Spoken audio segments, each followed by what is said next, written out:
जय हिंद साथियों। आप सभी का हार्दिक अभिनंदन है, हार्दिक स्वागत है। हम लोग अलग अलग खंडों के वीडियो सॉल्यूशन में गत वर्षों की परीक्षाओं के कुछ अच्छे प्रश्नों का समावेश करके और उनकी एक व्याख्या के साथ उनका वीडियो सॉल्यूशन देख रहे हैं। और मैं इस बात को लेकर के आश्वस्त हूं कि जब किसी प्रश्न को आप उसकी व्याख्याओं के साथ समझ लेते हैं, उसके चारों विकल्प से जुड़े तथ्यों के सापेक्ष में समझ लेते हैं, फिर आपकी जो मजबूत समझ बनती है वो परीक्षा में आपको सवालों के लिए बहुत अच्छे से तैयार करती है। तो ये जो खंड है, मैं चाहता हूं कि हर खंड के सवाल आपके लिए उपयोगी हो, अलग अलग दृष्टिकोण से आए, अलग अलग एंगल से आए, और वो आपके पूरी शिक्षण विधियों के अलग अलग खंडों पे फोकस्ड हो। तो हम इस खंड में जिस एक टॉपिक को लेकर के, जिस एक शीर्षक के साथ प्रश्न जुड़े हैं, उनके साथ हम लोग बात करेंगे, वो शिक्षण विधियों के प्रश्न हैं। और आप देखेंगे शिक्षण विधियों के जितने भी खंडों पे मैं चर्चा करूंगा या की है, उन सारे खंडों में अलग अलग एंगल से प्रश्न है।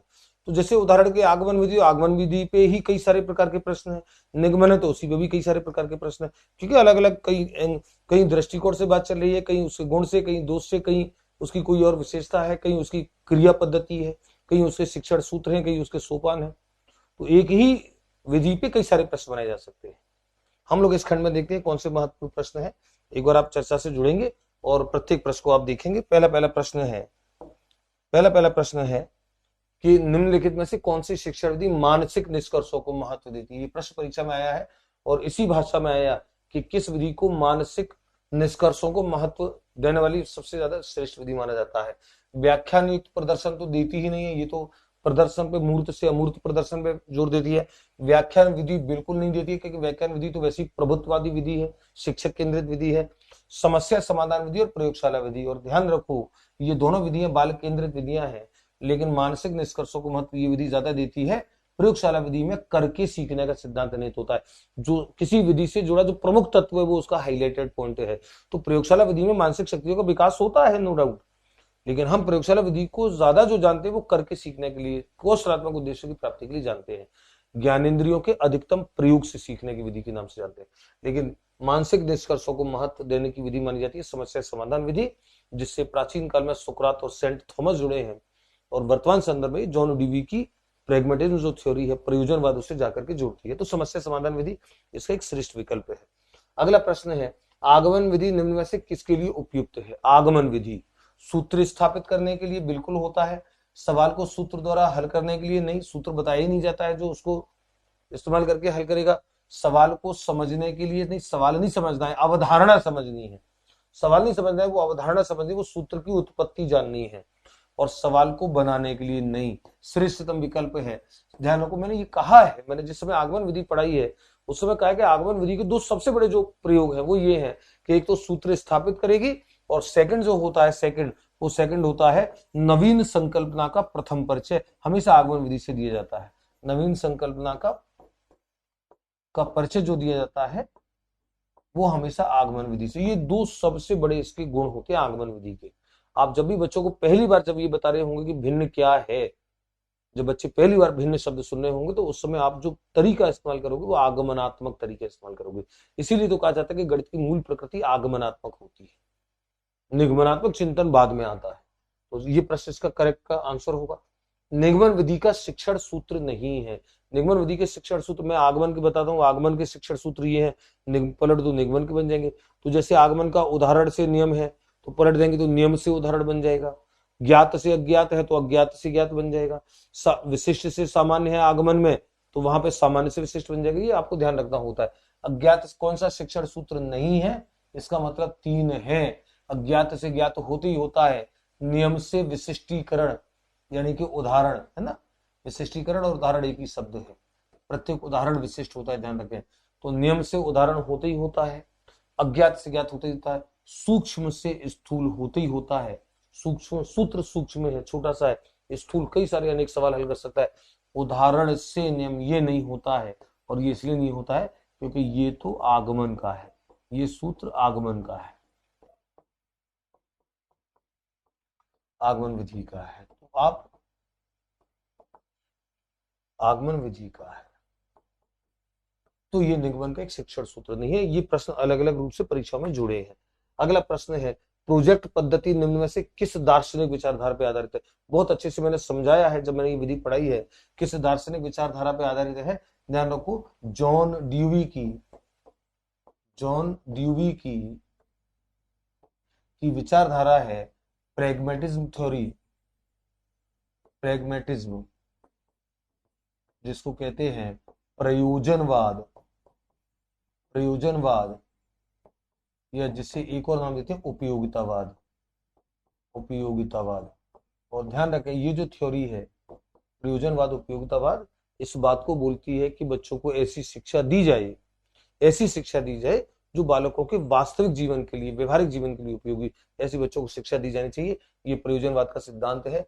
तो प्रोजेक्ट विधि जो है, तो आदर्शवाद, प्रकृतिवाद, प्रयोजनवाद के सिद्धांत पर आधारित है। बड़ा अच्छा प्रश्न है, परीक्षा से जुड़ा हुआ, परीक्षा में आया हुआ प्रश्न है। किलीपैट्रिक ने प्रायोजना पद्धति में मूल रूप से कितने प्रकार की प्रायोजना है? और आपको पता है प्रायोजना जो बताई, सबसे पहली बताई सृजनात्मक या रचनात्मक प्रायोजना, एक बताई समस्यात्मक प्रायोजना, एक बताई अभ्यास प्रायोजना, और एक बताई आनंददायी या रसास्वादन, है ना, एक और नाम होता है इसका रसास्वादन। तो ये 4 प्रकार की प्रायोजनाएं किलीपैट्रिक ने अपने इनका द प्रोजेक्ट मेथड नाम से जो रिसर्च पेपर 1918 में पब्लिश हुआ, उसमें इन्होंने बताया है। तो 4 प्रकार की प्रायोजनाएं हैं, और ये 4 प्रकार आपके ये हैं। तो चारों के नाम मैंने लिखे हैं, ये ध्यान रखेंगे, परीक्षा में सवाल जोड़ता है, कौन सी एक प्रायोजना का प्रकार नहीं है। करके सीखने पे आधारित है, लर्निंग बाय डूइंग पे आधारित है। कौन सी? समस्या समाधान नहीं, समस्या समाधान मानसिक निष्कर्षों को महत्व देती है, मानसिक शक्तियों का विकास करती है, लेकिन सैद्धांतिक विधि है। प्रायोजना विधि ये करके सीखने पे आधारित है, बच्चे प्रायोजना पे काम करते हैं तो लर्निंग बाय डूइंग नियत होती है। वाद विवाद विधि ये सैद्धांतिक है, निगमन ये सैद्धांतिक विधि है। करके सीखना इनमें किसी में नहीं होता है, करके सीखना प्रायोजना विधि में होता है। ध्यान रखो, प्रायोजना विधि कौशलात्मक उद्देश्यों की प्राप्ति करने की श्रेष्ठ विधियों में से एक मानी जाती है। बच्चे करके सीखते हैं, सामाजिक गुणों का विकास होता है, समस्या समाधान की कौशल का विकास होता है, सहकारिता आधारित होती है, दल शिक्षण पे आधारित होती है, समवाय के सिद्धांत का पालन करती है। ऐसे अनेक सारे मैंने बता रखी है विशेषताएं प्रायोजना विधि से जुड़ी। तो प्रायोजना विधि जो है वो करके सीखने पर आधारित होती है इन सभी विधियों में से। अगला प्रश्न है, गणित में किस विधि में हम प्राय सूत्र और नियमों की सहायता लेते हैं? सूत्र और नियमों की सहायता लेने का मतलब है आप समस्या को हल करोगे तो सूत्र और नियम किससे सबसे पहले आपका परिचय हो जाना चाहिए, उनकी सहायता से करेंगे। संश्लेषण विश्लेषण, अच्छा आगमन में तो ऐसा करते ही नहीं है, संश्लेषण में करते हैं लेकिन बाद में करते हैं। देखो निगमन विधि जो होती है, हालांकि संश्लेषण में भी सूत्रों का प्रयोग किया जाता है, लेकिन जिस संदर्भ में प्रश्न पूछा जा रहा है कि सूत्र और नियमों की सहायता लेते हैं, यानी कि काम शुरू यहां से होगा, निगमन विधि होती है जो सूत्रों का सहारा। आगमन तो कभी करती नहीं है, आगमन तो सूत्र का सहारा लेती नहीं है, आगमन तो सूत्र की स्थापना करती है। विश्लेषण में आप अज्ञात निष्कर्ष से चलते हैं, लास्ट में आकर के ज्ञात तथ्यों की ओर आते हैं, वहां पे भी सूत्र का प्रयोग तो करते हो, लेकिन प्रश्न प्रक्रिया से जुड़ा प्रश्न नहीं है, प्रश्न उस सिद्धांत से जुड़ा प्रश्न है कि जहां पे सूत्र और नियम का सहारा लेके काम किया जाता है, वो निगमन से जुड़ा ये तथ्य होता है। अगला प्रश्न है, निम्न में से कौन सा शिक्षण सूत्र गणित शिक्षण की आगमन विधि से संबंधित नहीं? आगमन से संबंधित नहीं है, विशिष्ट से सामान्य होते ही होता है, मूर्त से अमूर्त होते ही होता है, नियम से उदाहरण नहीं, ये गलत है, ज्ञात से अज्ञात होते ही होता है। ये प्रश्न थोड़े से बदल बदल कर अलग अलग भाषाओं में आ रहे हैं, अलग अलग भाषाएं हैं, लेकिन अलग अलग भाषा में आए प्रश्नों का भी समावेश मैंने इसलिए किया है कि आपको अलग अलग कौन सा है कौन सा नहीं है, कौन सा एक नहीं माना जा सकता, आगमन का कौन सा है, निगमन का कौन सा है, दोष कौन सा है, गुण कौन सा है।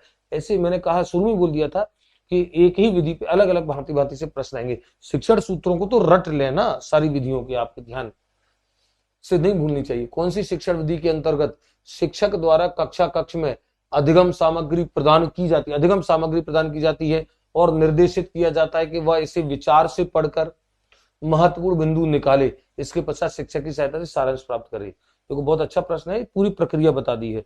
शिक्षक संदर्भ सामग्री प्रदान कर देते हैं, उनको निर्देश दे देते हैं बच्चों को, और विद्यार्थी अधिगम कर मतलब पढ़ना शुरू करते हैं, और पढ़ना शुरू करके शिक्षक के निर्देशन में और उसके पश्चात अंत में शिक्षक की सहायता से पुनरावृत्ति की जाती है, निष्कर्ष निकाला जाता है। किस विधि में होता है?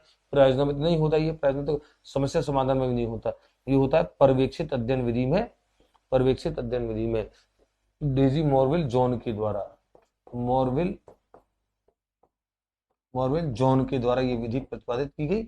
इसको पर्यवेक्षक अध्ययन विधि, पर्यवेक्षित अध्ययन विधि, निर्देशित अध्ययन विधि, ये सारी विधियां इसको कहा जाता है, ये इसके प्रतिपादक हैं। चलिए, तो इस विधि में विद्यार्थियों को अधिगम सामग्री पकड़ा दी जाती है। विद्यार्थी खुद स्वयं अध्ययन करके अपनी समस्याएं जो होती है वो अध्यापक से डिस्कस करते हैं, उसका समाधान तुरंत प्राप्त करते हैं, अंत में सारांश निकलवाता है अध्यापक। पर्यवेक्षित अध्ययन विधि में मैंने पढ़ा रखा है बहुत अच्छे से। निम्नलिखित में से कौन सा सिद्धांत प्रयोगशाला विधि से संबंधित नहीं है? आपको पता है प्रयोगशाला विधि जो होती है ये आगमन विधि पर आधारित होती है, आगमन विधि पर आधारित, आगमन विधि पर आधारित होती है और क्रियात्मक विधि है, क्योंकि प्रयोगशाला में काम तो किया जाएगा, लर्निंग बाय डूइंग है ना, और एक क्रियात्मक विधि है, तो क्रियात्मक रूप में होती है। ये प्रयोगशाला में दो चीजें होती है, यानी कि एक तो आगमन विधि पर आधारित है और एक उसका क्रियात्मक रूप है। इसलिए मैंने लिखा है भी प्रयोगशाला को आगमन का क्रियात्मक रूप भी कहते हैं। तो जब आगमन विधि पर आधारित होगी तो शिक्षण सूत्र कौन से लागू होंगे? आगमन वाले लागू होंगे। तो स्थूल से सूक्ष्म, कौन सा प्रश्न पूछा, कौन सा संबंधित नहीं है, इसका मतलब 3 संबंधित है। तो स्थूल से सूक्ष्म ये तो होता है आगमन में।